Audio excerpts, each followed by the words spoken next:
Hi, it's Jeff. I want to address a question here, an AI-based question on this goes kind of in the kind of the topic of replacing people.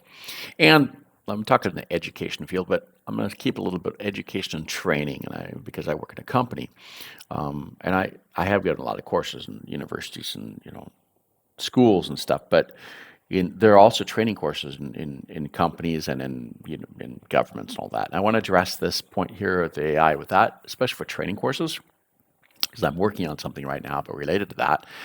And I give a lot of training courses inside. I'm a corporate trainer, so one of my roles is a corporate trainer, and I give a lot of training courses. And some of them are the ones I tend to give are the ones that are, we want to start something new, a new initiative, or I want to do something that I've been wanting to do for a while. These are not established training we do for a long time, but those are the ones that I think are the kind of the ones that would be impacted, which I do give as well. And those courses, kind of the courses that have been around for a while, we have a lot, pretty much all the users of an entire division or whatever could be trained on this. And then you have to kind of redo the whole thing, redo a whole new course with maybe a new version of the software, like a web version versus what may have been an installed version of the software, a completely different version. You can imagine this. And if you have to train, thousands, 1,000, 200,000, 3,000 people, more than that, with classes that have traditionally been in person or at least online, right? With trainers, with people that have been doing it, knowledgeable trainers. What happens like when you've got a situation where you're losing people because of layoffs or whatever, voluntary leaves, departures, and all that, and you got reduced people, and you don't have as many people to do it anymore, but you still need to train the whole population, the audience on that. How are you going to do this? And one of the things that's been introduced and suggested is using making videos, which hasn't been done before. This is nothing new, to make an online self-paced versions, right? Using the videos, and then convert the video audio to text, then reuse the text in a speech to text, a text to speech system, reverse it. Use the speech to text system off the audio. Create the script based on what that was said during the video in a training course. And then take the text and run that back through and create a robotic voice. Some of these voices are quite good. They don't sound so robotic at all. And create a voice, and then realign that with the video. Then you can it's very easy to make changes to that later on because you've done it you've done it through replaceable things. You can cut things out and you do it. You don't have to have the person do it again, right? Because all you need is text. Same voice, right? This gets all the problems of having a voiceover artist. It always has to I've done a lot of voiceovers, right? And you tired, your voice gets tired and stuff, you change your voice, or the next day your voice changes, right? If you've eaten something, this is really a pain.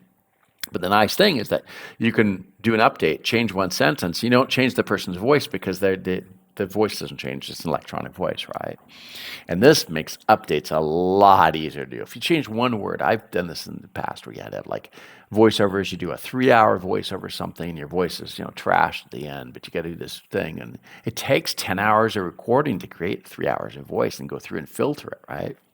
But if you got a script that you fine-tuned, even to make it so it sounds conversational, through that in, you can do the script and then change 3 or 5 words or change a new product name, something tomorrow or whenever, and you run it back run the script. It's going to create the same voice. It's not going to be another voice that you're going to have to get into the same context. So this has some benefits to it.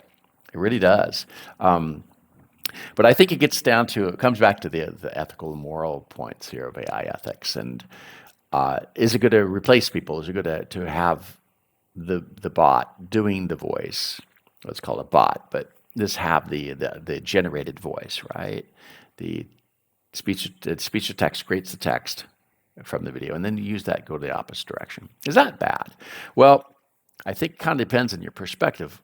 I usually try to get courses in place, and I find another person to do it. And once it's done, once it's in place, and do it, and then they can go do it. But if the person is stretched and they can't do things, you need to train a lot more people on the product or whatever this may be. Then you've got bandwidth to do. Then it's not bad to create a self-paced course with this kind of thing, because self-paced is going to be recording anyways. But my perspective is usually I want to work myself out of a job because I can go do other jobs. I can do something else that's newer that we can't get the computer to do to start with. And so I've got that perspective of liking to do this, but I can see also the point of view. And I do understand that if you're losing employees in the company because of departure, because of voluntary leaves, right? Kind of forced, people want them, they want to remove people and then hire people for other roles. What do you do if you don't have those people to do that training anymore? They're not available. That knowledge is gone. Well, I'll try to capture it. And my goal, I would be able to capture it and do it in a video, and then do use this approach. But I can see where labor unions and others will be trying to fight against this, saying that's you should have, if you're creating budgets, train people to do this is all part of the training. But it kind of depends of where your divisions are in or whatever, who's responsible for the training, and what if it's extra work? Imagine what happens if, a lot of what I do, the training is not, it wasn't part of my goals. If I negotiated to put in my goals, but sometimes it's extra stuff. These are like a course here, a course there, things that I want to give courses on, right? But we'll see how the traction goes with the interest in the topic. But it's not forced. These not forced curriculum. This is not a forced curriculum, right? So what happens if you get people that are doing this extra and then they get moved over and do another role somewhere else and they're not supposed to do it anymore? This has happened to me before in other roles, doing auditing. I was doing auditing for a period of time and then I move over to a role and I can't bring that job, I can't bring that role with me. So this happens. Would people get moved over? They can't do it anymore. So what do you do? And I think that this can be kind of a stopgap in a lot of situations for this, especially when there's a lot of crises that happen, and you don't have people to do it anymore for some whatever reason may be. You got the people who can use the video, use the already video, kind of filmed scripts and all these things, and whatever voices you need to do it, and make something out of it that's acceptable to be trained and get the information across. So there's some of my ideas. I'm thinking about it too, just like everybody else in this whole AI ethics topics. So thanks for listening.